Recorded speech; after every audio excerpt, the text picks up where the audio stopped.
I want to talk about albums that are difficult to get or out of print or hard to find even online. You can find several of these albums, on eBay or floating around, but like albums that are not the easiest to acquire, I guess. I want to talk about those, and maybe you haven't heard of some of these either, and hopefully maybe turn you on to some good stuff if you're in the market for new music to listen to. So this is an album that it's available on streaming and maybe on CD, but I wish I had it on vinyl, and it's kind of hard to find. And it's Austere Plague's Teeth, Glory, and Injury. This was their final album before the band disbanded.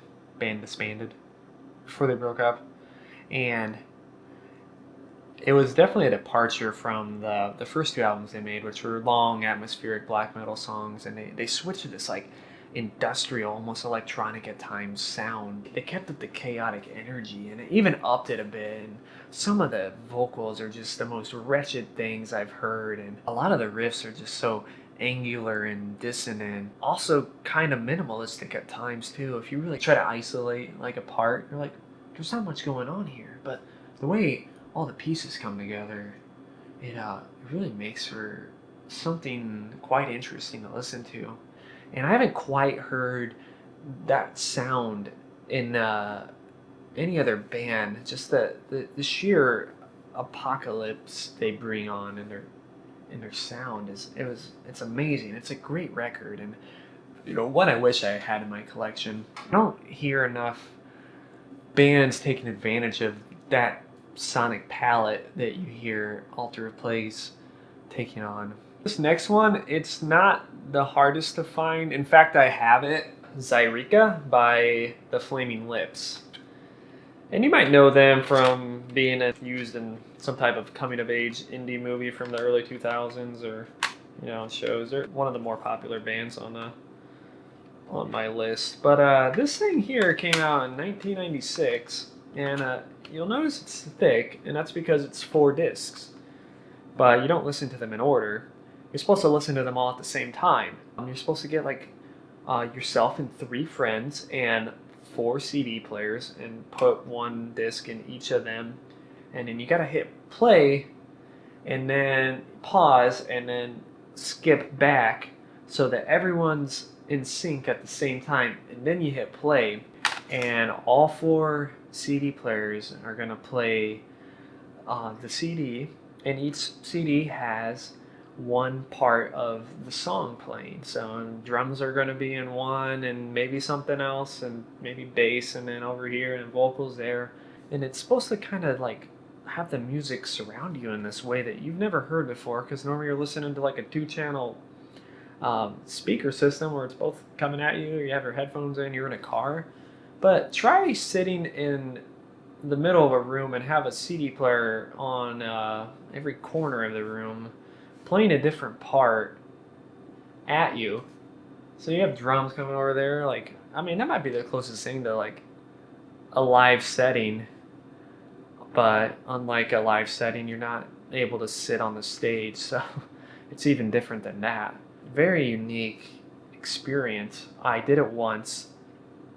I didn't have 4 CD players at the time, and I definitely don't now, and most people don't have a CD player. It wasn't too uncommon to have at least one back when I first got this thing, but I actually uploaded it to my computer, and then I like emailed the files to like my laptop, and then I put it on my iPod, and then I think I had another laptop, and then I had my PC. So I was able to do it that way, and that was really cool to listen to it like that. So you can find this on Amazon pretty easily. I think mostly used, probably on eBay. I did see that Amazon had it in a warehouse, but it was on vinyl. So yeah, 4 record players. Okay, yeah, that, and I don't even know how you sync that up. You can listen to this thing on YouTube. Everything's just coming out of one speaker set, so it's not the same, but you can hear the album that way. I more so picked that because to listen to it the way they wanted it to.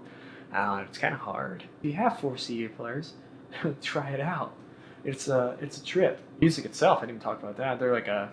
It's like psychedelic rock and kind of trippy and kind of weird lyrics. You know, if you're familiar with the Flaming Lips, it won't be unlike some of what you may have already heard. Next one I got is Glassjaw with their EP coloring book.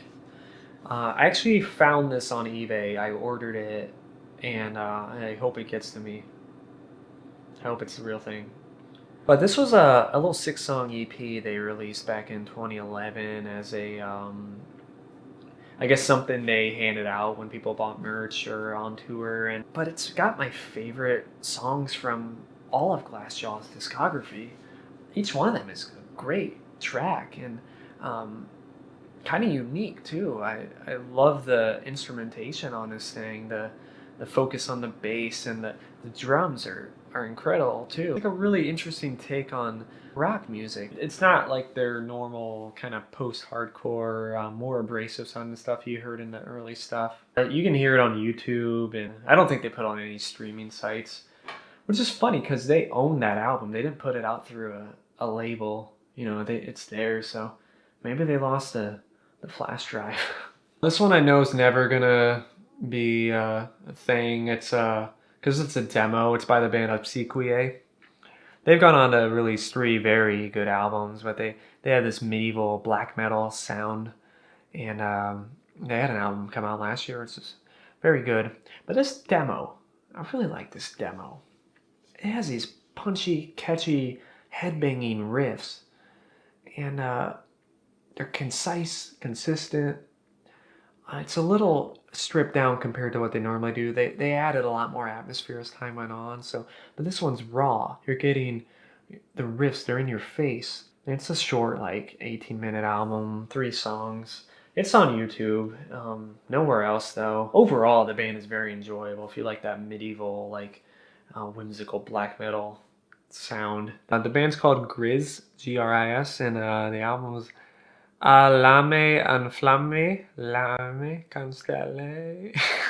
I suck. It's French. I'm not very good at French. Gris is a band from Quebec.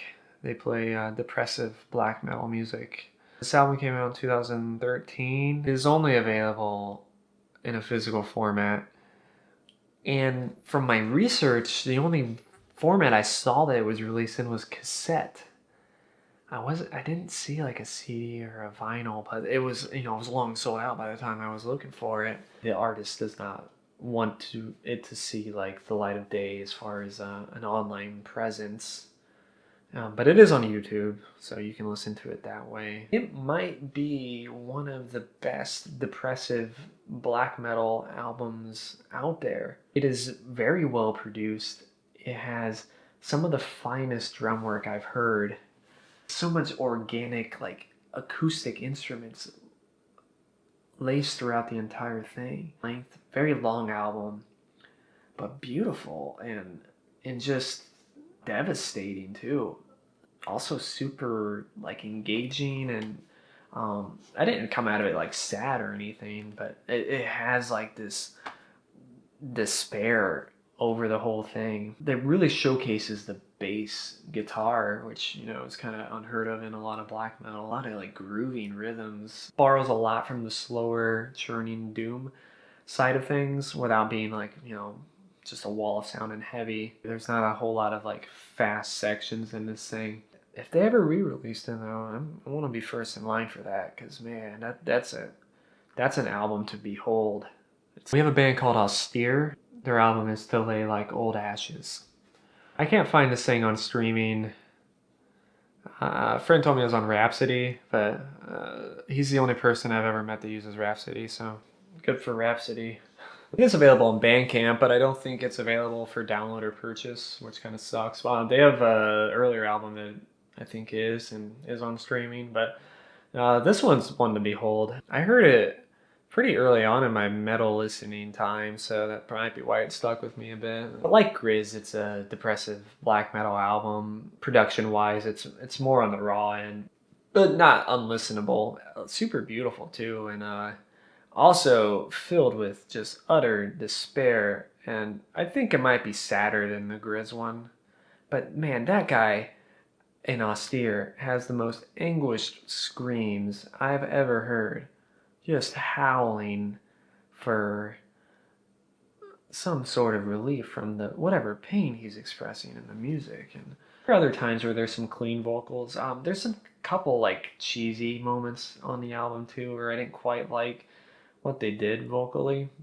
I got over it. It was an earlier release for this artist. He went on to make music under the name Woods of Desolation, and I think they're probably a more popular band of the two. Woods seems to be more in line with like happier sounding music and more of a major key at times. Definitely more in that black gaze world when it comes to the type of black metal it is. Where Austere is just pure dread. I like both depending on the day.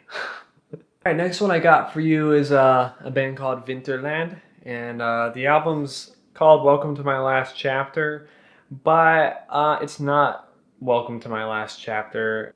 It was originally called Wings of Sorrow, but they wrote Welcome to My Last Chapter on the front of the album, so that's probably why people call it Welcome to My Last Chapter. But I thought this album may be hard to find because of that distinction. So I just casually typed in the real title and I didn't find it, so it's not available. They did a reissue in like 2010, but I think they did like 500 copies, so yeah. A little late to that. The album came out in 1996. They released this thing and then they disappeared off the face of the earth. It is an amazing melodic black metal album. I mentioned Sacramentum in my last video, and I've talked about Dissection a little bit. I think this is a stronger album than even those gems. The riffs they use and the whole atmosphere around these songs is just brilliant. There's never a dull moment on this thing. It packs the punch the whole way through. These songs are jam-packed with riffs, and all the riffs tie together in ways that make sense, and it's not like they're just doing it just to throw a cool riff in there. They really had songwriting in mind. Vocals are very enjoyable to listen to, and weren't too much this or too much that, and everything was well mixed, and just, man, could we get this in a consumable format? That'd be great. This one is a band called Slumber, and the album's called Fallout. It's pretty easy to find album on like streaming. I don't think they're on Bandcamp. They're on YouTube, obviously. This ain't floating around too much either. It's out of print. They're a death doom metal band. They're not Funeral. It's the album's I think under 40 minutes, but every song is a total banger. You get bands like As Daylight Dies and October Tide, and I think Slumber just outdoes both of those bands. Both of them are way more popular than Slumber, and this album came out in 2004, and they seem to have disappeared like Vinterland too.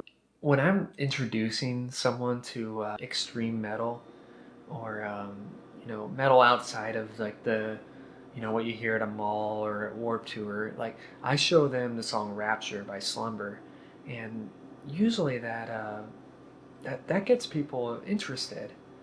Even people that weren't normally metal fans, they can get behind that one. It's got very enjoyable characteristics behind it. I don't know if it's because it's catchy and it's easy to listen to, or because of the orchestration of the keyboards, because there's so much atmosphere that is brought on by these like almost symphonic elements in the music that I think it can attract a different audience, even if the singer is growling and the music's heavy. That they added these strings to the mix, and they did so in a way that's never cheesy, even though it totally could be. I love putting it on because like it's always when I've forgotten about it, and then I put it on and it's just like, man, that's such a fresh like sound, even though it's an older album. One thing that I hope I can instill in this video is that there are some great little pieces of music that, for whatever reason, maybe unable to, or just haven't been able to make its way into the way that we normally consume music in the modern day. And you could say like, yeah, well, they should market themselves better and get themselves out there, you know. But like in like the case of Gris, they don't want to be out there.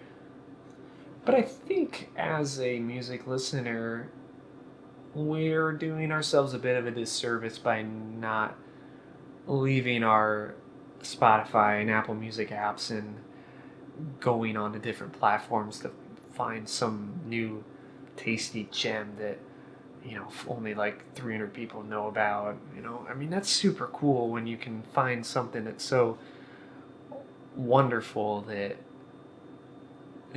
hasn't seen the proper light of day to people, and then you can, you know, share it with others and, you know, help that artist get a little bit more exposure. Some of them don't want it for sure, but you know, it's cool to kind of have those under your belt. And not because I'm like, yeah, I'm so cool and unique for finding this sweet music, but it's kind of cool if, especially if you can get your hands on a physical copy and like that's yours. Like you know, it's not easily accessible. Like you found a gem, you gotta hold on to that gem. Even just getting on Bandcamp and finding an underground artist within a genre that you like. You don't even have to jump genres. That Bandcamp has every genre you can think of. And I guarantee for every like popular artist you find on Apple Music or whatever they recommend you, you're gonna find a better one who's unheard of. And what do I mean by better? I don't mean like they're a more talented artist. I think you might find an album that you just like more because with these underground artists, they're not trying to appeal to such a mass demographic. Because when you do that, and this isn't always the case, there's some who slip through the cracks, but a lot of times when you do that and you get a couple albums out, you're no longer targeting like a small niche. And when that happens, a lot of the uniqueness that may have made those artists stand out starts to dwindle away. And like I said, it's not always the case, but it's kind of a natural phenomenon when you want to have a large audience appeal to you. Unfortunately, you'll have to strip away some of those, you know, edges that you may have once carried in. And I'm not accusing anyone of selling out, but when you know, it's kind of a natural phenomenon when you hit those levels. If anything, it's the reason why that's an accusation that gets thrown out. You know, sometimes a band just wants to do that, or like they're like, yeah, we've always wanted to make stuff like this, and we are. So yeah, that's fine too. I'm not saying any of this is wrong, but so many times we get attached to music we like growing up, and that may have been because those artists had more of that authenticity and had that, you know, more niche market then. And we may like them now, but you know, there's something about putting on that first thing you listen to that resonates with you.